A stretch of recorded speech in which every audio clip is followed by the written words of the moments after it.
So the new Vivoverse Specialist Battle Pack was leaked a couple days ago, actually on Monday. However, I do have a few problems with this set, despite a lot of people loving it, and these problems are, in my opinion, detrimental to this otherwise amazing battle pack. Hello everybody, welcome back. This is LEGO Empire. Make sure to leave a like if you are going to, maybe flame me in the comments. At least give me something positive out of that. But anyway, here are the problems I have with the 501st Specialist Battle Pack that's coming out on January 1st.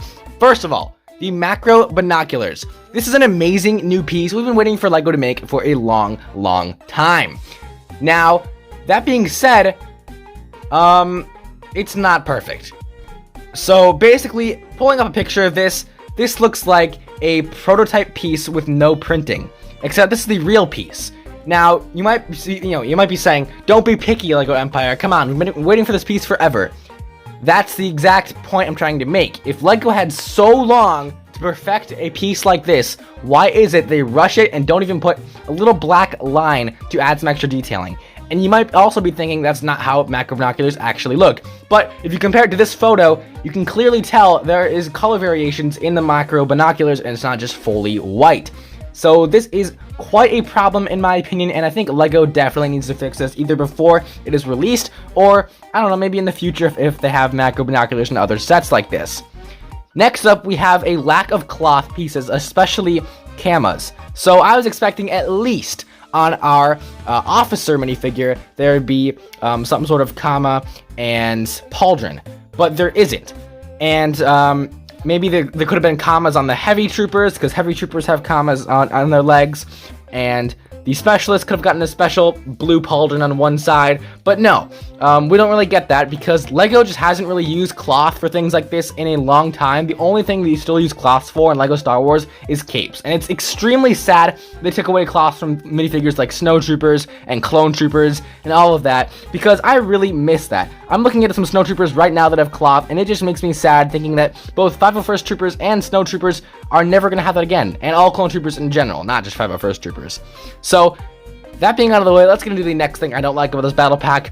The choice that the heavy 501st Clone Troopers get as a weapon is extremely lazy, in my opinion. They could have come out with a brand new minigun mold for Clone Troopers, Stormtroopers, everyone that uses the minigun alike, but instead they decided to use a piece they used for the Dark Trooper. And comparing the Dark Trooper's cannon weapon to the 501st Heavy Clone Trooper's weapon, they don't look the same. So why are they the exact same in LEGO? Explain that to me. I mean, honestly, I would almost prefer just a regular long rifle without the candlestick piece at the end, because then it's a sniper. But without the candlestick piece, it's more of like a heavy rifle. Or they can create some sort of other thing with pieces if they're not going to create a whole mold. But seriously, using the same thing that you use for Dark Troopers is extremely lazy and kind of annoying. I mean, I guess it kind of works for a heavy weapon, but to me, it just seems like LEGO's being lazy. They come to clone battle packs, they're like, hey, put some clones in there and they'll sell. They really don't care, right? They made the macro binocular piece, but they don't perfect it. There's a lot of bad things about this. And then next up, we have perhaps the most atrocious thing about this battle pack: the helmet holes. Now, of course, you could expect LEGO to have these helmet holes in the helmets, which not a lot of people like, of course, but they probably are, needed in these Clone Troopers, which it makes sense.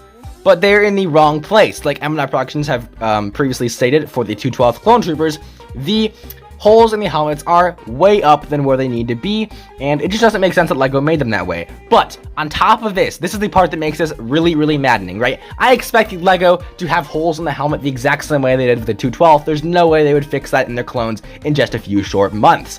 But what I didn't expect them to do is actually false advertise the helmet holes on the box. That is correct. Looking at this photo, you can see it clearly shows the antenna not going in an upper helmet hole, but where it's supposed to actually be. And then LifeBricks, he unboxed the 501st Specialist Battle Pack early, and as you can see here, it's in the wrong place.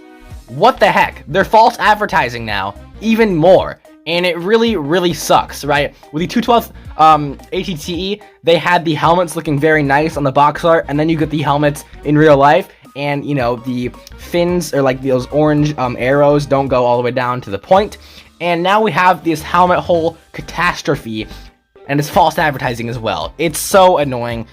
Honestly, I love that LEGO made this battle pack. It's so cool. I love every single Battlefront battle pack LEGO has ever made, including this one. But there are just so many flaws. And honestly, you could literally keep all the other flaws as long as you fix the helmet holes. I'd be fine with all the other flaws on this list, right? The macro binocular is kind of lazy, but it's a new piece. Lack of cloth, whatever, it's printed on there. And then the heavy weapons choice, I can use some custom weapons, right? But I can't just modify the helmet holes unless I like drill a hole in it and ruin the whole piece to make it look good. So that is very, very unfortunate on LEGO's part, on our part, everyone's part. Actually, LEGO's gonna make huge profits from this, so they probably don't really care. You know, as long as they make a clone battle pack, it's fine. They're gonna make billions of dollars. But it's really sad to me that this is happening, especially considering I'm buying 25 of these on the release day or close to the release day for a great video for you guys. I really wanted to have the best army building video, but of course there are going to be a few flaws with this, so I do apologize in advance for the flaws that are going to be found in this battle pack and evidently the video I use the battle packs in. Anyway, if you do agree with some of the points in this video, make sure to tell me in the comments below, and if you do disagree, make sure to also tell me in the comments below. And do note that I am not completely hating on this set. I love it more than I hate it, but these flaws like just really need to be fixed, okay? I don't like how LEGO is so lazy. These are common sense, right? I don't understand. Maybe you could do without the cloth.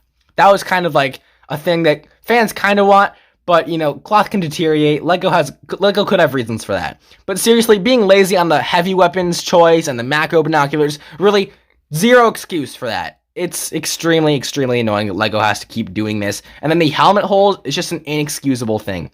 With the false advertising and all, I cannot handle it. But like I said, if you do agree, if you don't disagree, if you do agree and you disagree, whatever, tell me in the comments below. Leave a like if you did enjoy, or leave a dislike if you disagree with me, of course, because, you know, you're free to do whatever you'd like, but YouTube doesn't even show that you dislike the video, so have fun with that. Anyway, I will see you all in the next video. Have an amazing day. Peace out.